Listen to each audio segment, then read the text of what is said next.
Hello students, my name is Mohammad Haris and I am a second prof MBBS student in BRD medical college Gorakhpur. इस video में पढ़ेंगे हम लोग वायरवार्ड्स के बारे में, प्रियॉन्स के बारे में और फिर आखिर में पढ़ेंगे हम लोग लाइकेंस के बारे में।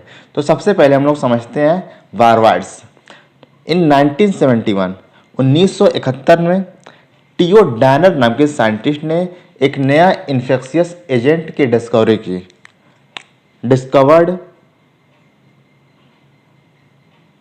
discovered a new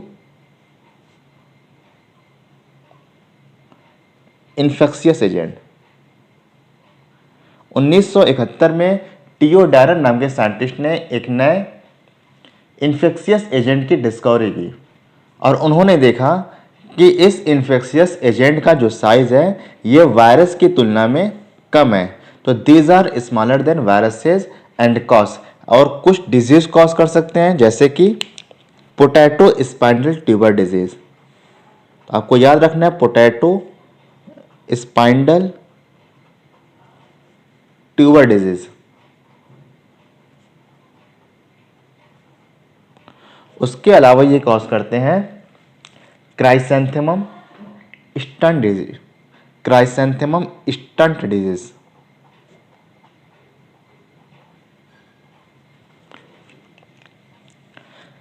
देखिए ये तो आपको एनसीईआरटी में दिया गया है, उसके अलावा आपको एक और याद करना है क्राइसैंथेमम स्टंट डिजीज।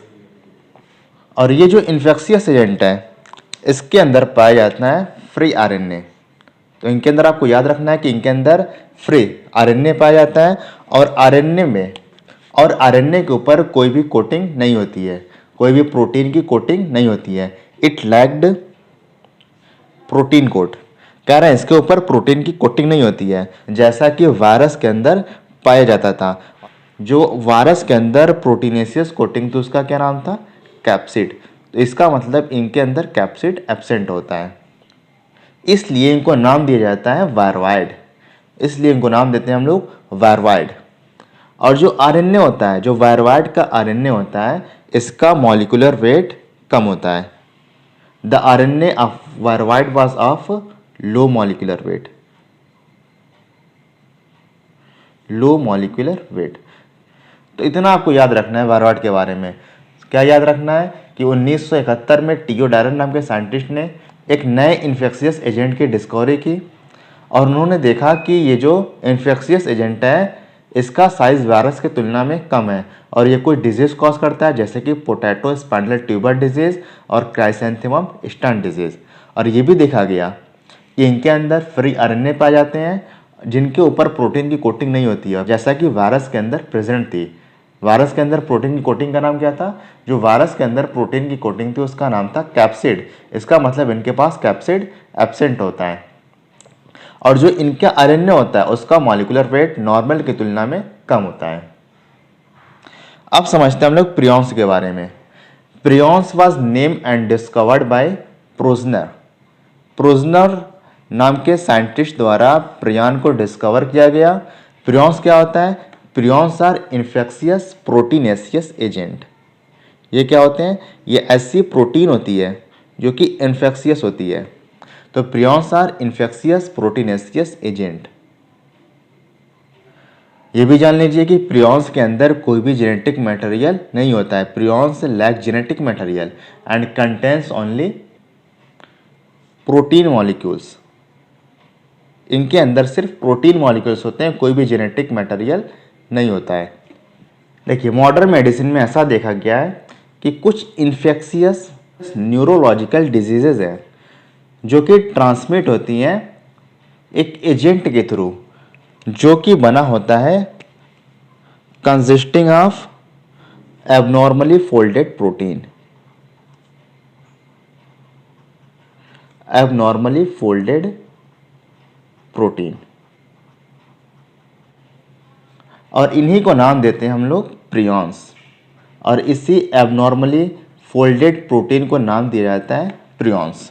तो एनसीईआरटी कह रहा है कि मॉडर्न मेडिसिन में कुछ ऐसी इन्फेक्शियस न्यूरोलॉजिकल डिजीज हैं जो कि ट्रांसमिट होती हैं एक एजेंट के थ्रू जो कि बना होता है एबनॉर्मली फोल्डेड प्रोटीन। और इस एबनॉर्मली फोल्डेड प्रोटीन को नाम दिया जाता है प्रियॉन्स।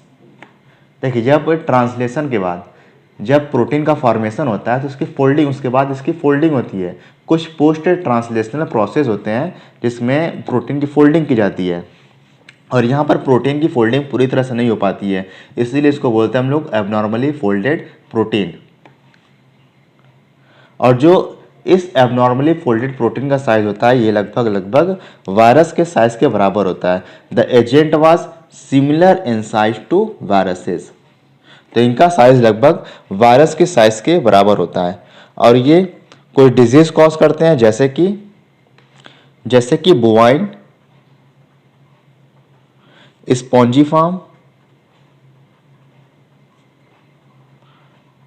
बोवाइन स्पॉन्जीफॉर्म एंसेफेलोपैथी, और इसको एक और नाम हम देते हैं mad cow disease.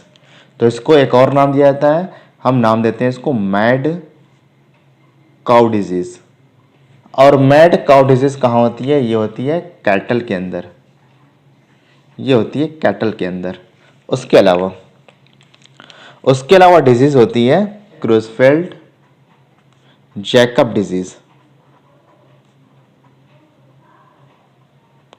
क्रूसफेल्ड Jacob disease, और शॉर्ट में लिखते हैं इसको हम CJD, और ये होती है ह्यूमंस में। उसके अलावा आप दो डिजीज आपको और याद करने हैं, कौन कौन सी? Scrapie disease in sheep, scrapie disease in sheep. उसके अलावा आपको एक और डिजीज याद करनी है, वो है कुरू।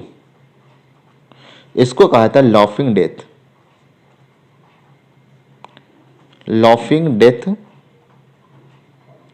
In human.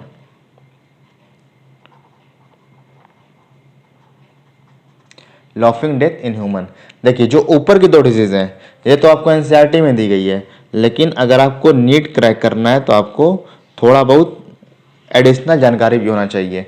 तो कौन कौन से डिजीज आपको याद कर रही है? बोवाइन स्पॉन्जीफॉर्म एंसेफेलोपैथी, जिसको कहते हैं हम लोग मैड काउ डिजीज जो कि कैटल में होती है, क्रूसफेल्ड जैकब डिजीज जो कि ह्यूमन्स में होती है, स्कॉर्पी डिजीज शीप में होती है, और कुरू जिसको बोलते हैं हम लोग laughing death in humans.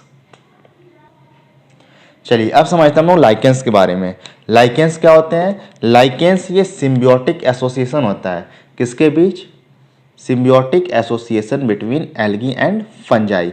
Algae और फंजाई के बीच का सिम्बियोटिक या फिर कह रहे हैं म्यूचुअल एसोसिएशन को ही बोलते हैं हम लोग लाइकेंस बोला जाता है। और इसमें जो एल्गल कंपोनेंट होता है इसको हम नाम देते हैं फाइकोबियॉन्ट। जो एल्गल कंपोनेंट होता है इसको नाम देते हैं हम लोग फाइकोबियॉन्ट, इसको नाम देंगे हम लोग फाइकोबियॉन्ट। और जो फंगल कंपोनेंट होता है, जो फंजाई होती है, इसको नाम देते हैं हम लोग माइकोबियॉन्ट। तो आपको याद रखना है कि जो फंगल कंपोनेंट होते हैं इसको नाम देते हैं हम लोग माइकोबियॉन्ट, और जो एल्गल कंपोनेंट है इसको नाम देते हैं हम लोग फाइकोबियॉन्ट। अब देखिए सिम्बियोटिक एसोसिएशन का मतलब ये होता है कि फंजाई को एल्गी से फायदा है और एल्गी को फंजाई से फायदा है। अब देखिए दोनों के काम समझ लेते हैं हम। फंजाई क्या करता है? देखिए पहले हम एल्गी के बारे में समझते हैं। एल्गी क्या करता है? Algae prepare food